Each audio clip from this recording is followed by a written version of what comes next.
All right, here we are, and greetings of the day to all of you, and welcome to our online meeting. It's a great pleasure to see some of you have joined us today, but for the rest of us, the video will be available on Google Classroom after we have completed our session today. So let me start with the formal layout of today's session. We will have 1 hour, so we will start at 2 local Finnish time, and we will finish at about 3. And we will discuss basically 2 things today. One regards the internship, and another is about the questions that you have kindly sent through Google Classroom, so I will answer them as well. And I think that while we are talking about internship, and as well as when we are talking about the questions that I have, you can always drop a text message here in the group chat, so that I kind of follow the messages and I can see what you are asking. Or I also will have invite questions where you can actually unmute yourself and ask your questions. But let me start with the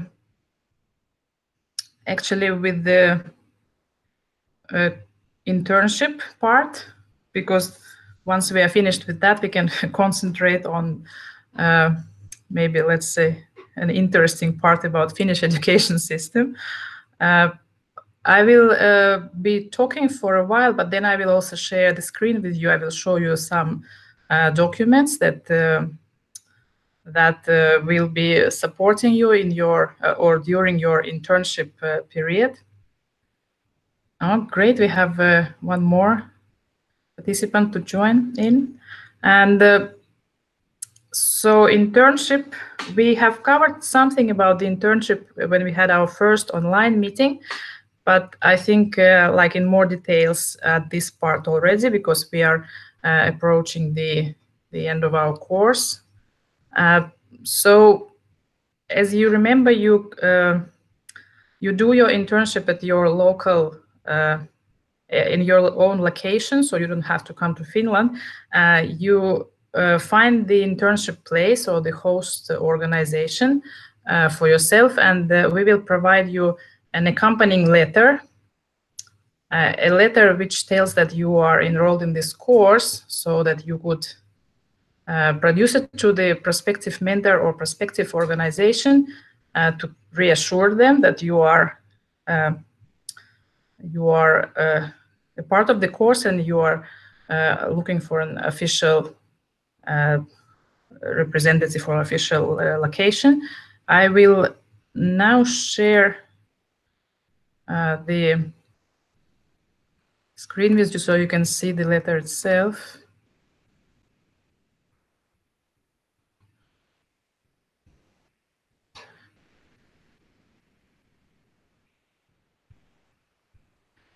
I'm not sure. Can you see? Can you see? Just if you can nod or let me know what can you see.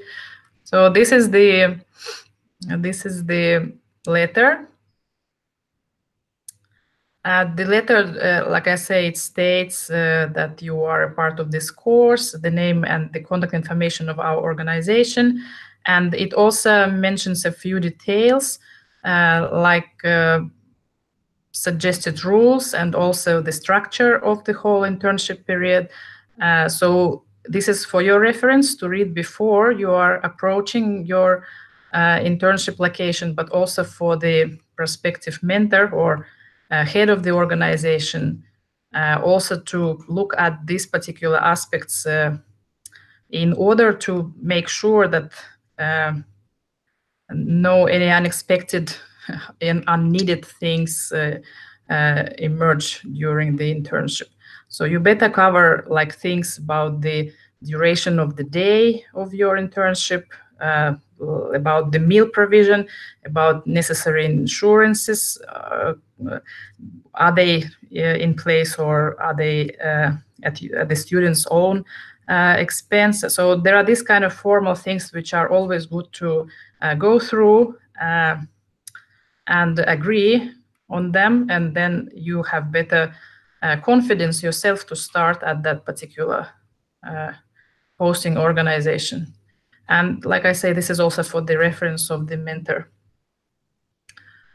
Okay, so that was accompanying letter. Now I can show you the agreement letter. So this is the letter that you will fill out together with your host organization.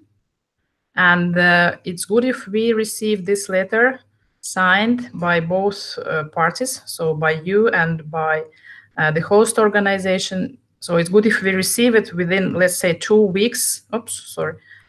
Within 2 weeks from the start of your internship, so that we are like aware that you are now officially moved on to that part, and that let's say wheels keep rolling and everything is taking place.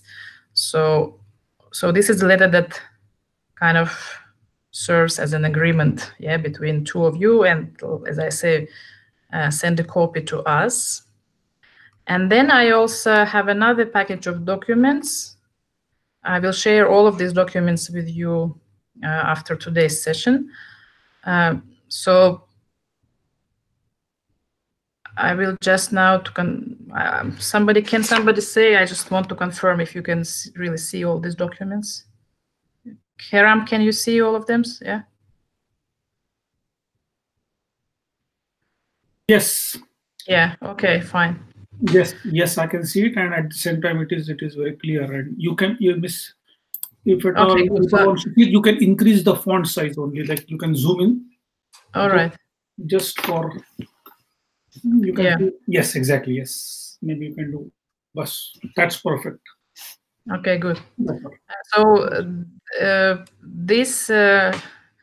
this package here, I call it internship documentation and course evaluation. So it contains a few forms, but at the start here, I have kind of collected as a summary or the information about actually the whole, let's say, documentation, which should have taken place or is going to take place and will take place during this course.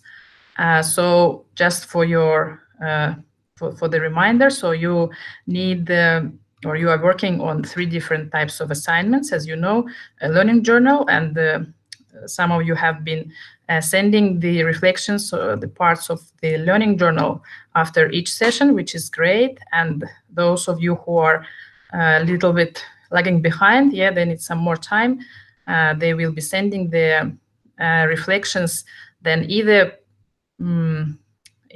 as a whole package, in one learning journal, or you can still send them like session-wise, like one by one, which is up to you to decide at this point already, once we are already having all the sessions posted for you. And then you have some session-specific assignments, like, for example, in the session 5 on pedagogical practices, you had an assignment to design activities which would involve active learning methods and different learning environments. So this type of assignments that you are working on, like, they will be always mentioned in each session if there is such assignment in that particular session. And then you will also write an internship report. I think I mentioned about it in the first online meeting, but again, just to repeat, so this is the report which will be a collection of your own reflections on your experiences. And it doesn't have to be long, maybe about 5 pages. And as I say, it may include any information presented in many different forms. You don't have to just write the text of 5 pages. You can also use some graphics, or maybe attaching pictures or mind map or whatever other material you find interesting and relevant to your particular experience in your internship location.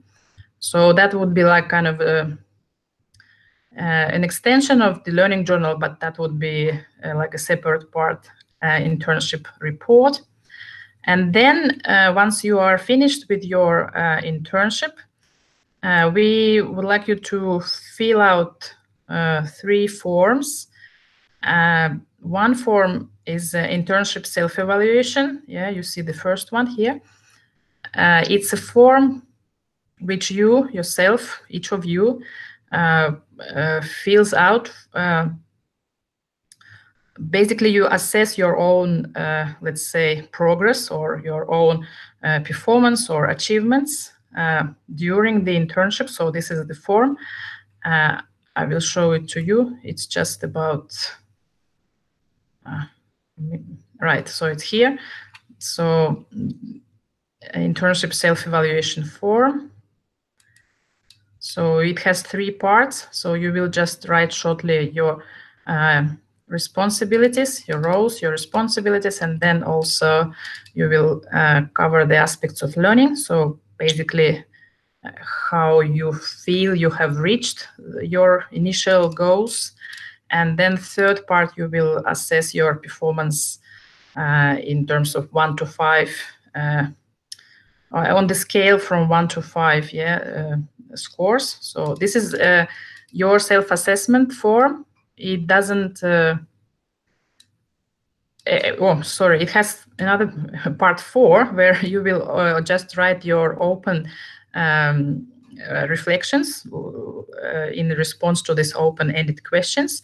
So a few words again, how you feel, what you find interesting, what you find maybe what you found as a challenge, what your next goals or objectives are, and so on. So something for you to summarize your experience during the internship. So this is the form which, as I say, called internship self-evaluation.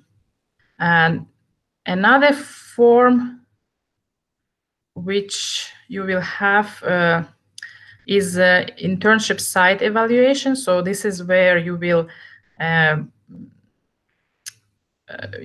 write, you will fill out by yourself, or you can do it together with your mentor. Actually, the form will collect, let's say, some basic facts or basic information about your host organization.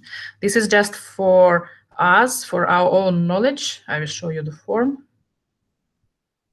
It's here. It's just for us to kind of relate your internship experiences to the picture of organization that you provide us, because we physically are not there, so it's hard for us to, let's say, imagine the whole context where you are, like in details. Of course, we know it's early childhood organization, but because we are all based in different national contexts, it's not so easy for us to imagine what it's like in terms of like physical infrastructure or in terms of organizational aspects. So this is the form which will help kind of us also understand and interpret your experiences, in your host organization. So these are also very basic questions. Some of them relate to your mentor.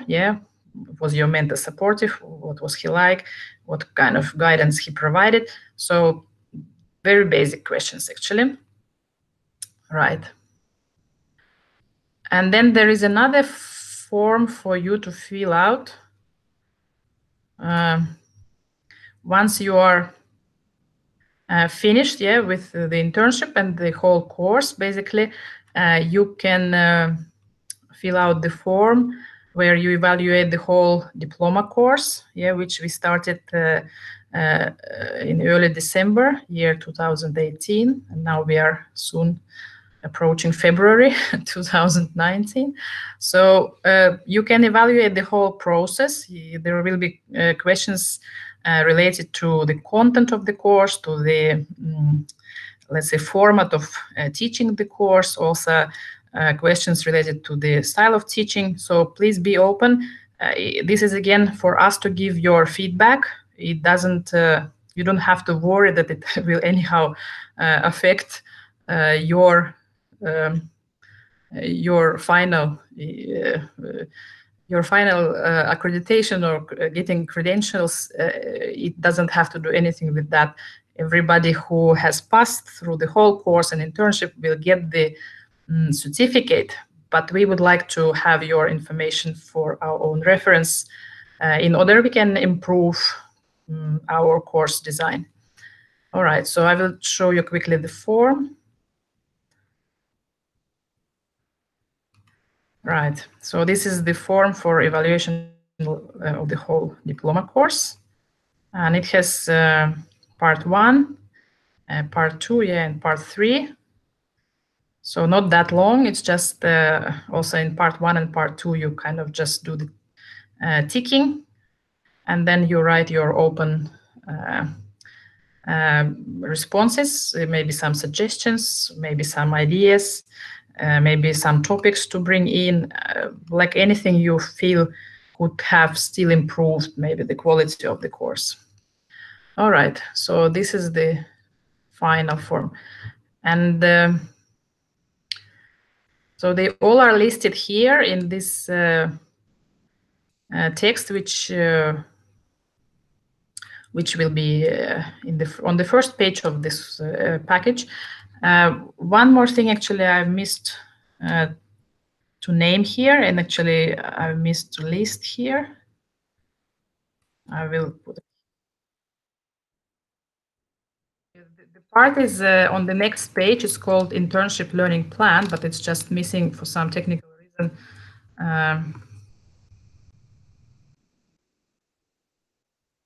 My description.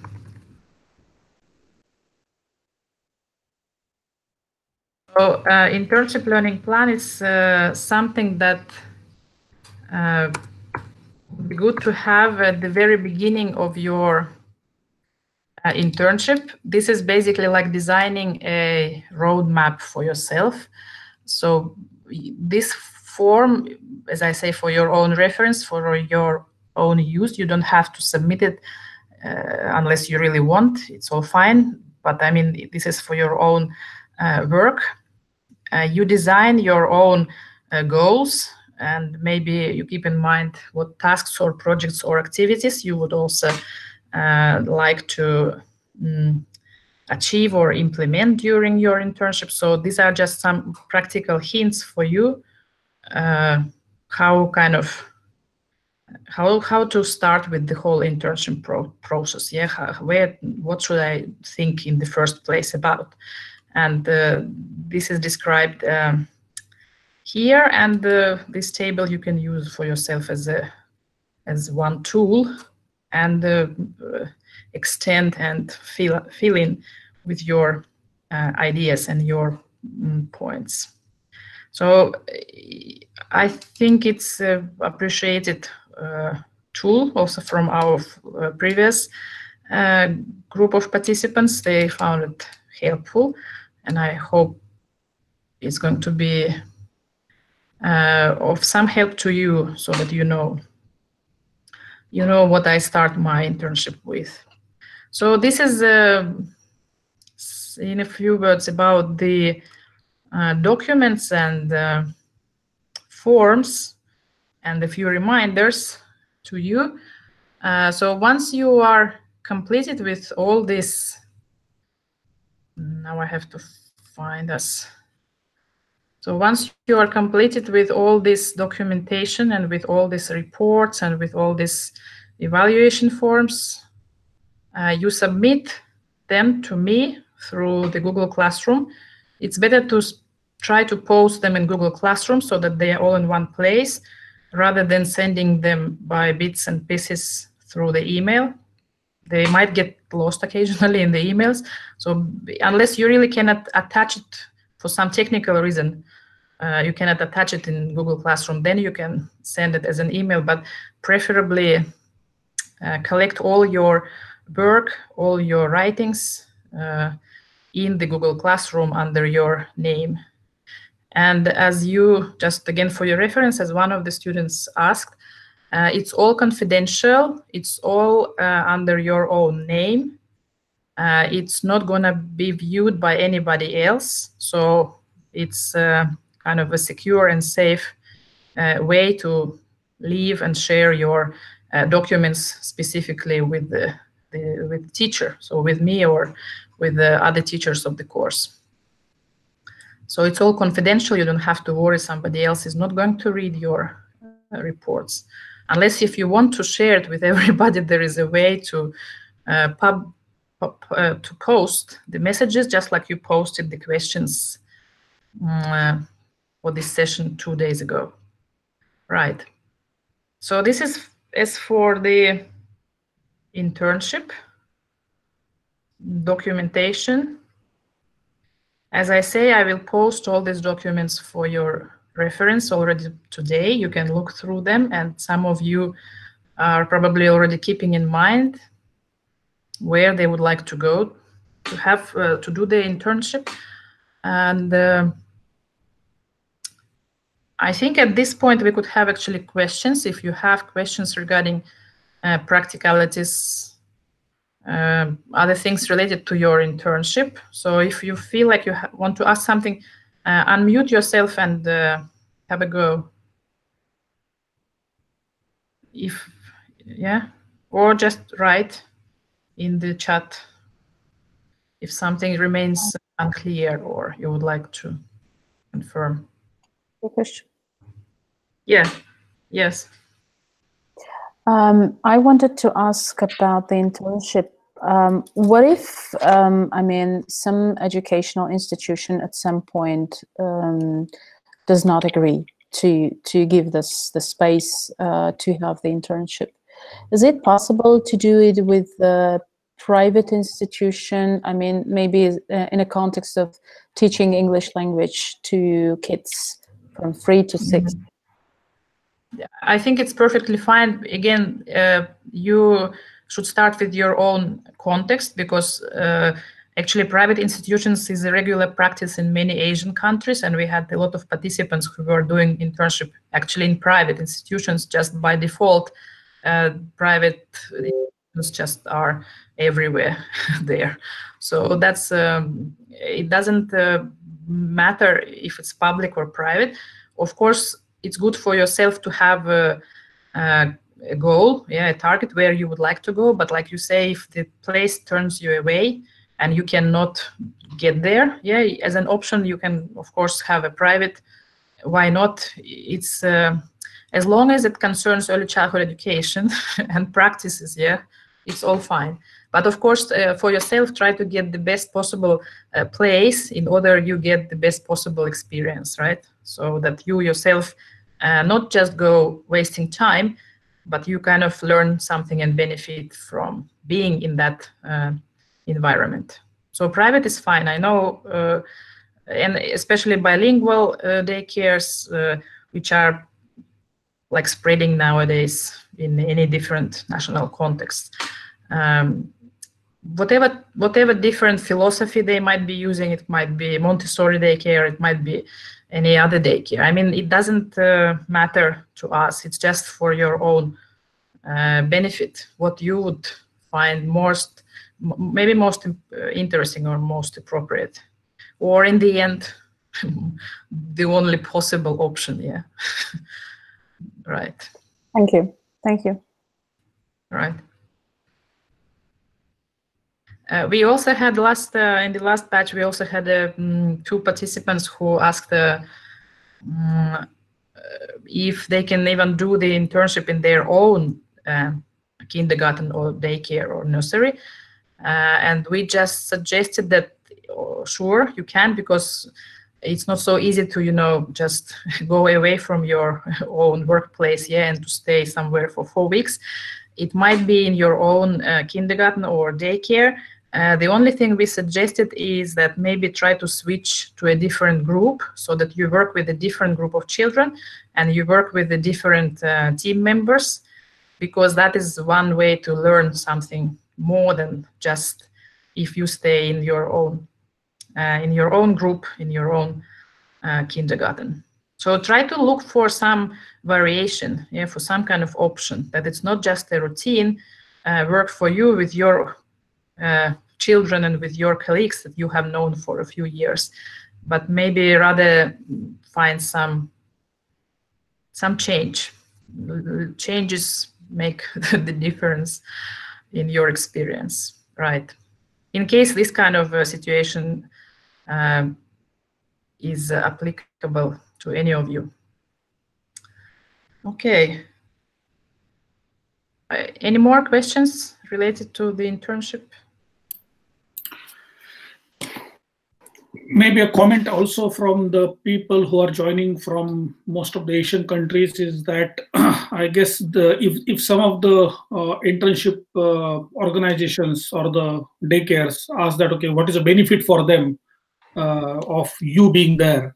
So you can definitely tell them that we will try to implement a couple of practices which we have learned, and that will benefit for the sharing of the knowledge as well as learning from each other, and you will also learn and we will also learn. And if they want some communication from our side as well, that we can also provide that very well, that what you have learned as well as what would be the possible part. Am I right, Elena? So that yeah, absolutely sure. We give a concrete way of let's say attraction for the daycare owners as well. Right. Yeah, because also in our accompanying letter, we also make it clear to the hosting organization that it's actually a two-way process. It's not just that you host a participant, yeah, but it's also to be viewed so that the participant, yeah, the student who comes and joins the organization can have an impact on the practices, or can have a can in one way or another can bring something with themselves. So it's both way, and we hope that mentors are open-minded people and they understand that too. Okay.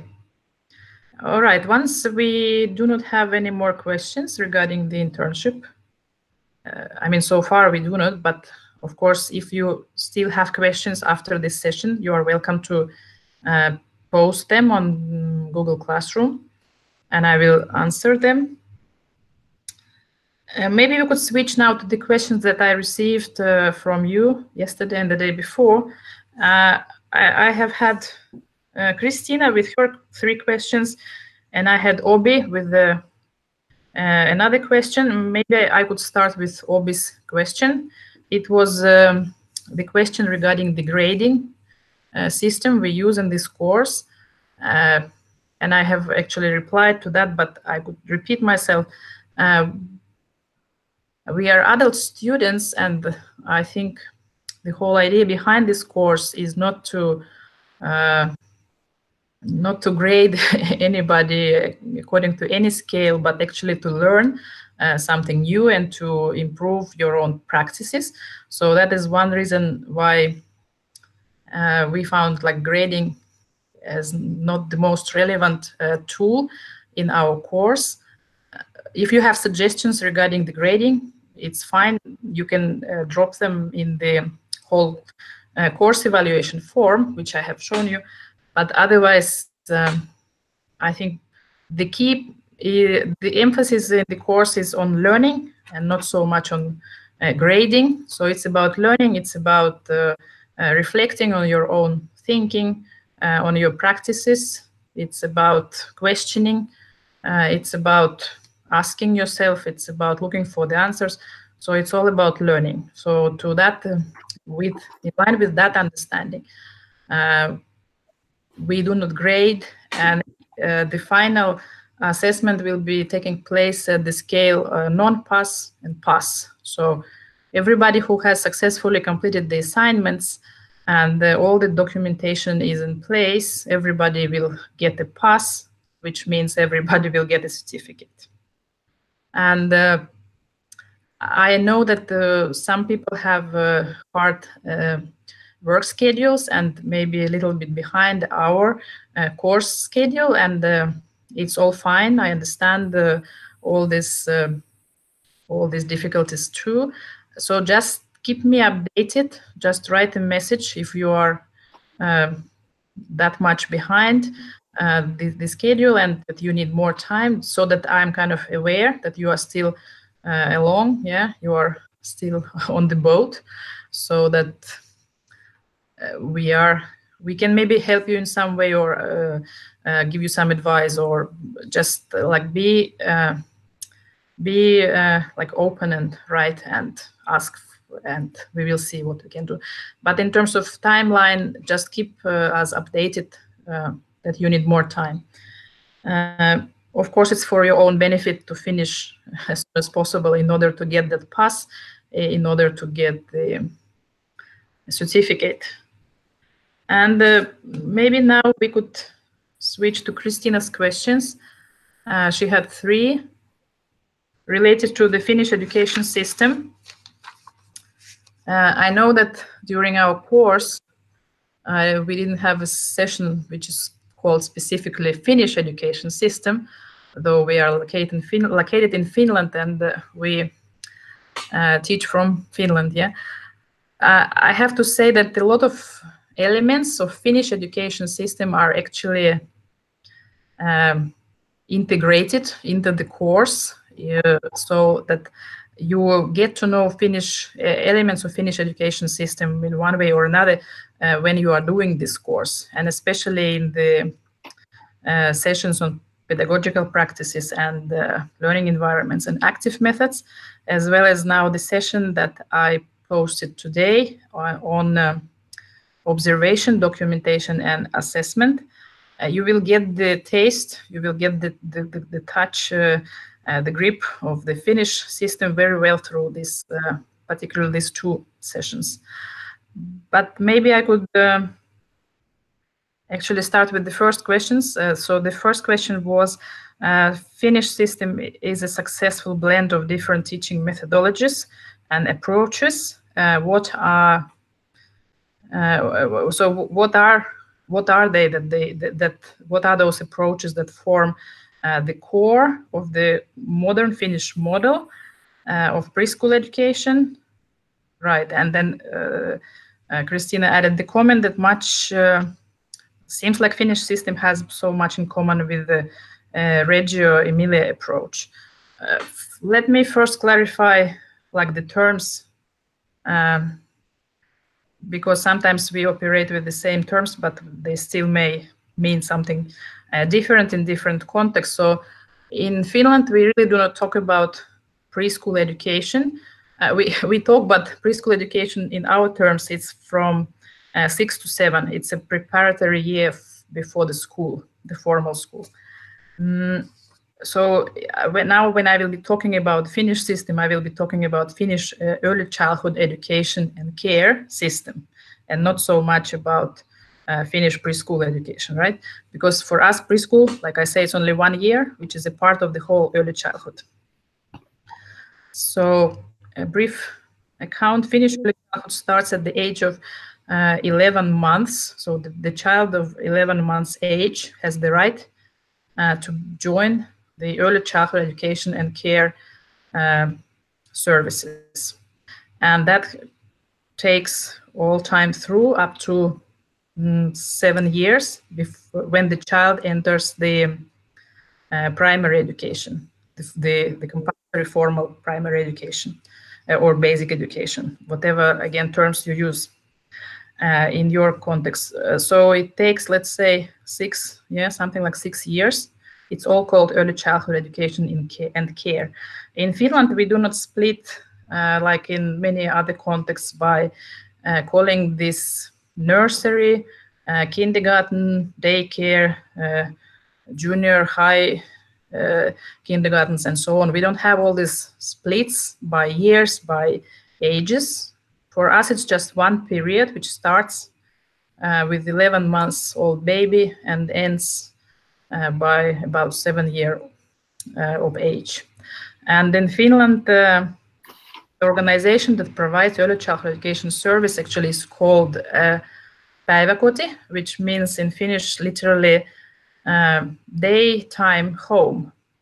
So the child is placed in a daytime home and normally it's a full-time service, because parents go to work and parents work normally something like 8 hours a day.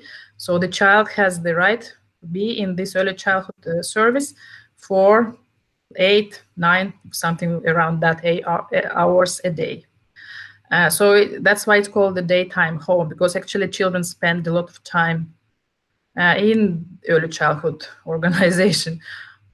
It's not just like in many contexts you have practices that children come for 3-4 hours a day to have some classes. Yeah, let's say class on language, let's say English, another class arts, another class is STEM, and another is like physical education or music or whatever. We don't have this at all.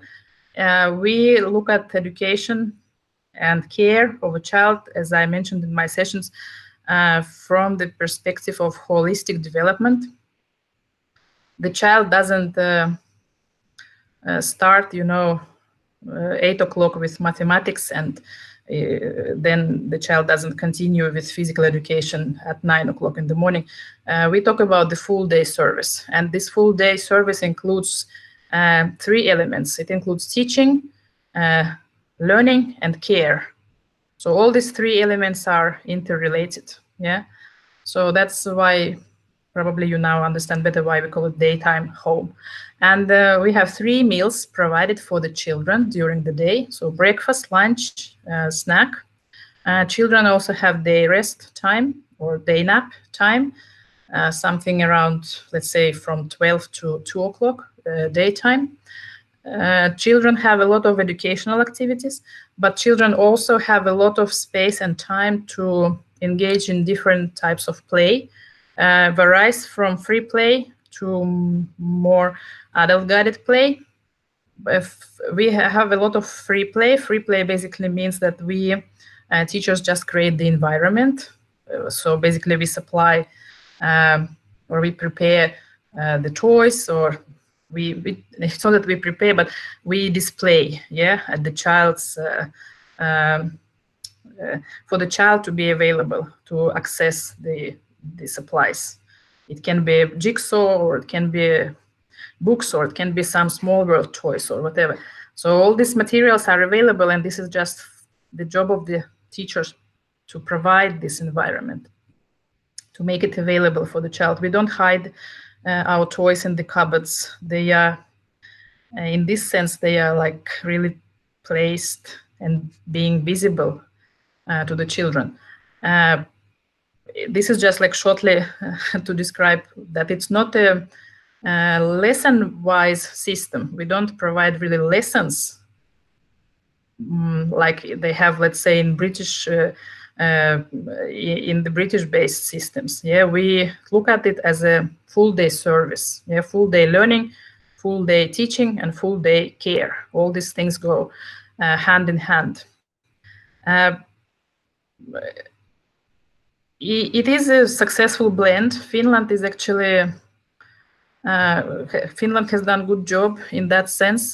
Finland has observed what the best practices around the world are, and what best theories and philosophies are available as to date. And Finland's early childhood education is very much based in the Froebelian pedagogy. Also, we have picked up the progressive educators' practices. It means basically we look at the John Dewey with his concept of learning by doing. So we implement a lot of this type of approach, where we teach and we learn by doing. Doing means you do with your hands, you do with your body, you teach and learn many concepts through the movement. So it's not static type of learning at the desk. It's not when the teacher is the one who has the knowledge and he will pass the knowledge to children. It's not the way we think about learning. Learning is something that involves a child. Child really becomes active partner in his own learning. Child can articulate what he wants to learn. Child can be provoked to think how he can learn these things. So teacher becomes more like a guide, like a, let's say, a coach. Yeah, you just have to ask the right questions from the child to get those answers which will actually drive and guide the learning of the child. So it's not about direct learning that I tell you to learn letter A, but it's more about, oh, look at this, there is a letter A, and then another word, there's another letter A. What about that letter, and how does it sound, and how we can write it, and how we recognize the letter. So it's about asking questions to stimulate child's thinking. So this is, I think, the main, let's say, approach in our context. And in terms of Reggio Emilia, I think that we can basically say that yes, we also looked at that, and we have also picked up best practices from the Reggio Emilia approach, and they have relation. I mean, what is the value in Reggio Emilia? We have discussed in one of our sessions briefly, but basically, again, to emphasize that the child is being very active. The child is not an empty, vessel or container to be filled in, but the child has a lot of potential and capacity and knowledge inside him. It's about getting it out, and it's about guiding the learning. But what is valuable from the Reggio Emilia perspective is that we take the aspects of observation, assessment, and documentation in our Finnish system. And now the session that I posted today, you will discover these things, I think, in a bit different way than you are used to think of. We still talk about the concepts like observation, assessment, but they mean something different in the Finnish context. As an example, we teach children to self-evaluate themselves. It's a very hard skill to learn and to teach, but there are many actually techniques and ways to guide child's learning in a way that the child himself will start thinking, okay, what is the best way I learn? How can I learn this letter A in the way that it relates to me? Have I done good job? Have I tried well enough? What is my strength? Maybe I like to sing songs. Can I make a song which will have a lot of letter A? So it's about, again, like I say, teacher's role is to ask the right questions in the right time. And self-assessment is something that we can say, yeah, it's one essential element of our system nowadays. And also the way the children document their learning process. It's about, of course, using technology nowadays as well. And I give you a few examples in our session. If you are interested, I could probably look for more sources for you in that direction. I think there is some research literature from Finland, which I can actually provide to you. It tells about how actually we involve children in documenting their own learning process, and also about how we work with families, for many different purposes. Families, like for accountability purpose, this is one way how you can actually show to the families that's what the child has learned, or that's how the child has learned. But also it's we involve parents and families very actively nowadays. We make them understand that they are a very important part of the learning process of their child. And that's why we have to build bridges of communication. We have to make parents understand that we are not two different worlds, daycare or kindergarten and then family, but we actually all live in the same world, and we have to complement each other, and we have to learn to communicate for the best of the child. And actually, this is the whole philosophy of Finnish education. The child is the starting point. It's not the interest of a teacher. It's not the expectation of the family. It's not about this type of different aspects. It's only the child who is the starting point of the whole teaching learning process. It's the child whose learning actually takes place and unfolds with time. And we all are there. We adults or we environment, we all are to support this one major and primary things. It's child and his learning. Yeah, and by child and learning, I also, of course, mean his balanced growth, physical, emotional, psychological development. And so the child is the starting point. It's not the national standards prescribed by the Ministry of Education. It's not the, like I say, parents' expectations. It's not the personal interests of teachers. It's a child. Child has the right, and it's written in our constitution. And it's a very serious aspect broadly discussed in our society. So I think that was my kind of answer, maybe at least to the first question. The second question regards settings of classroom in the kindergarten. So what is it about enabling environment? So how to create it? As I say, we do not have classes. Yeah, we have a full day care, teaching, learning blend. So because we do not have the system like they have in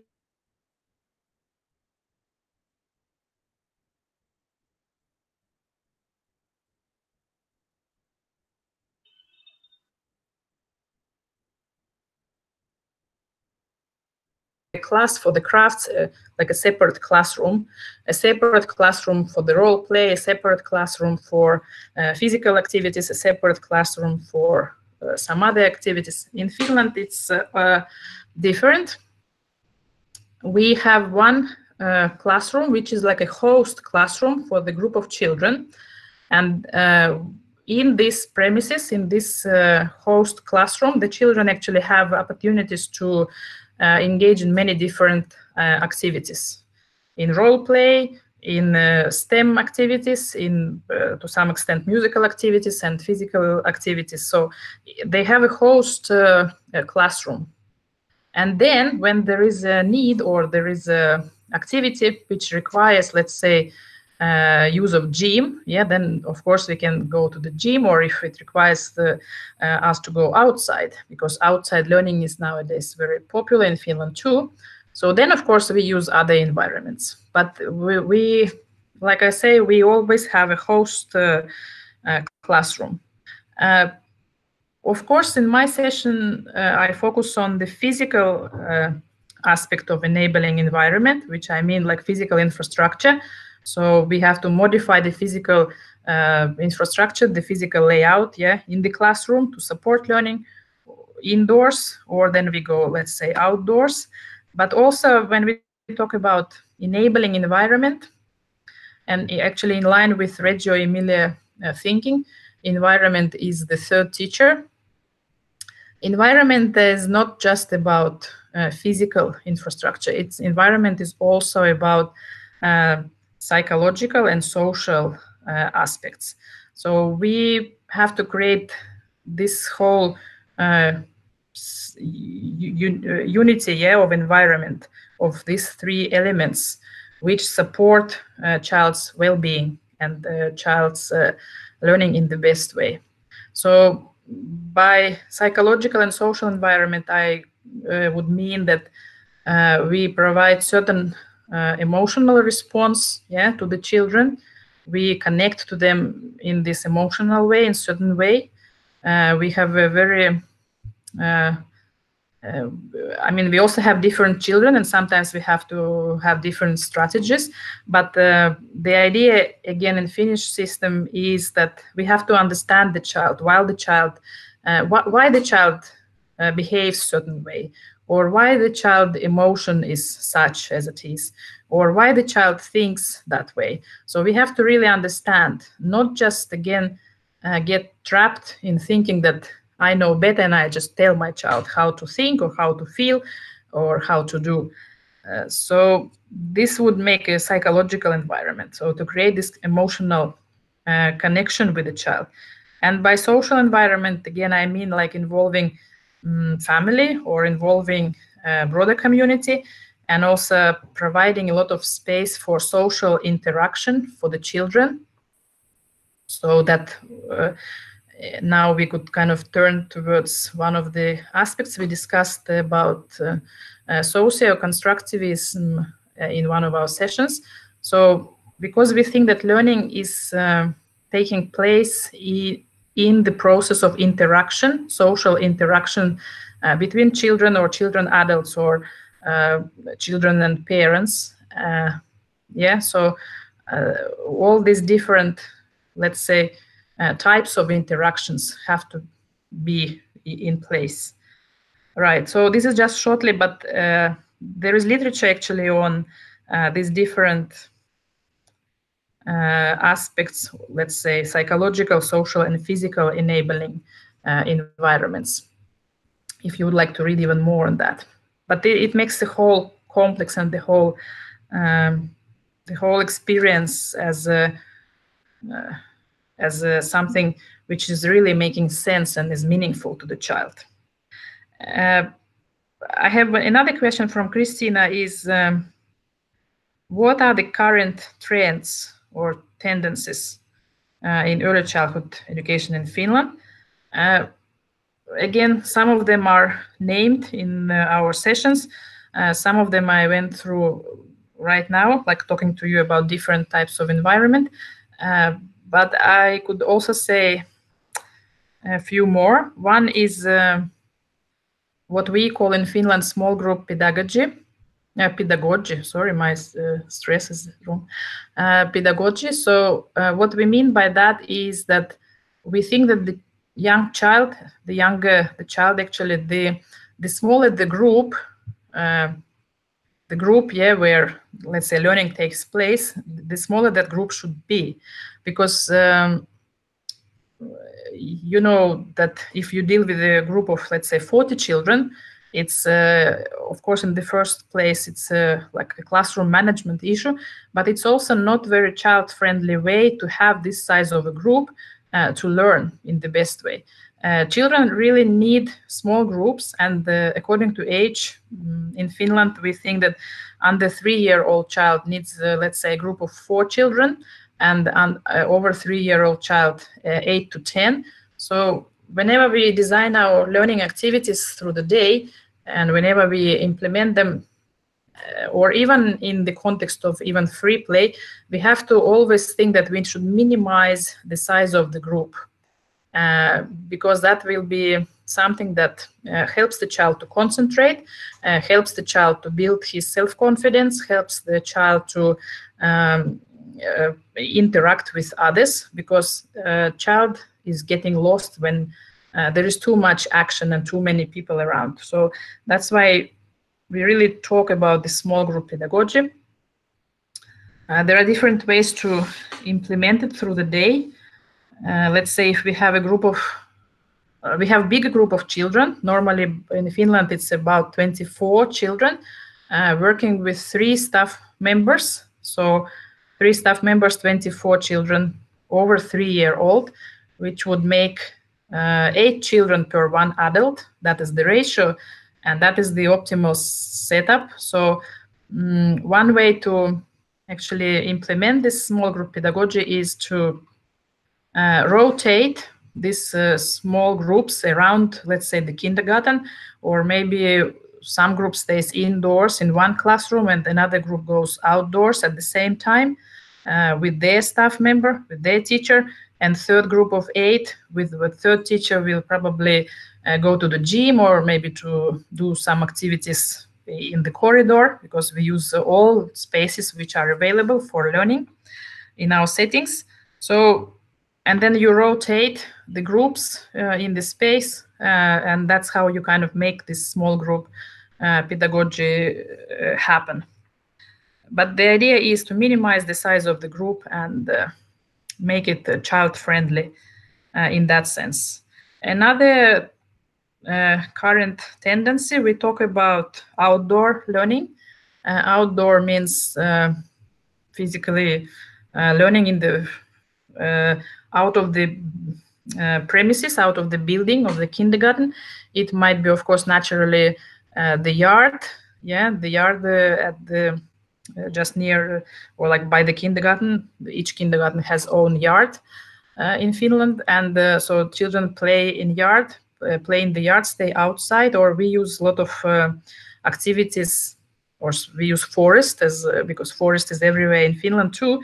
So we go to the forest with children, but also we can go to the museums. We can go to visit a grocery shop, yeah, to buy some grocery stuff, and maybe we will bake an apple pie in the afternoon.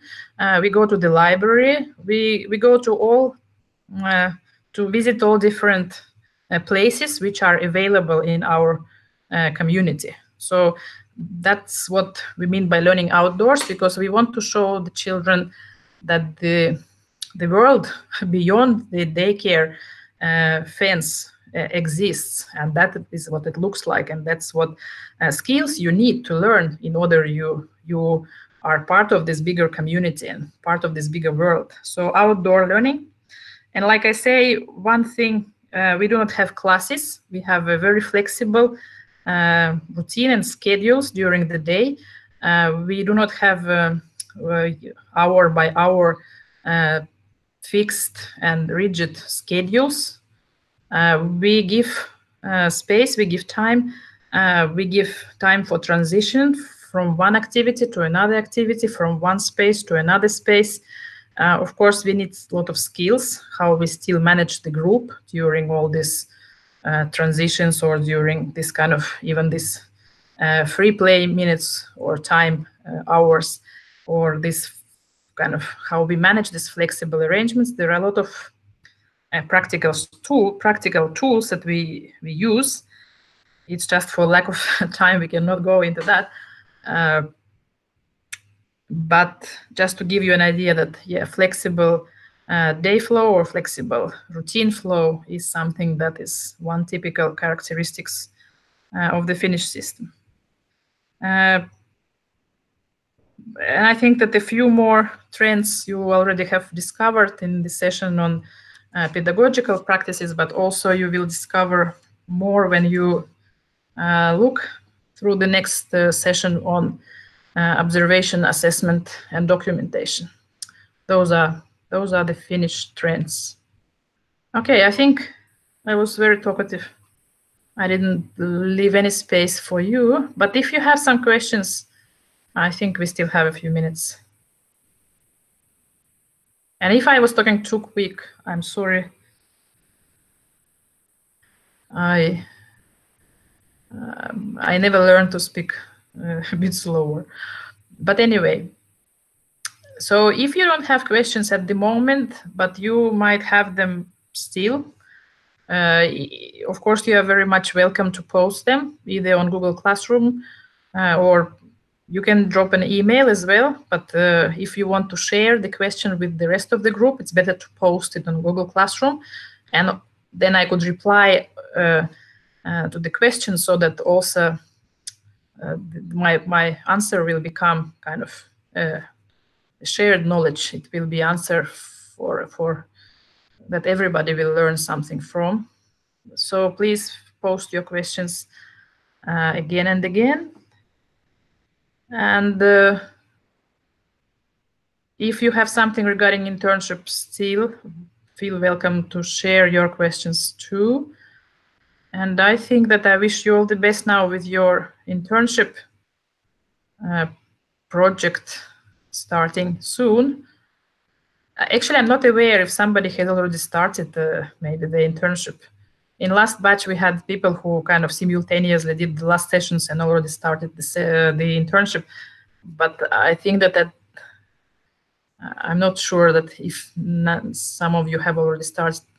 But I wish you all the best, and I would like you to be very active and very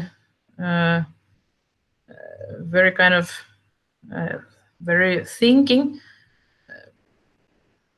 people in your internship. And I think that you also should have courage to say what you think, courage to give reasons to your opinion, and maybe sometimes even provoke your mentor to think in certain way, or just to initiate the discussion with your mentor. I think it's just about, of course, the style you present your questions, or you kind of have your comments. but I think it's possible to build this kind of constructive discussion with your mentor as well, because it will be in line with the Finnish idea of education. You are active learner yourself now when you are doing your internship. You will become that child we have in early childhood who is an active learner himself and who is constructing his learning process and who is reflecting on his learning process and who is being responsible for his own learning. So with this thinking, I wish you all the best in your internship. And I think that if still questions, if not, then you can give me a sign that everything's fine, then we could finish our talk. All right, good. Okay, good, thank you. And it's really great that so many of you could join us today. Yeah, thank you. Okay. All right, all the best for now, and thank you so much, and feel free to get in touch, and welcome to Finland. Yes, thank you. Have a nice weekend all. Right, thank you.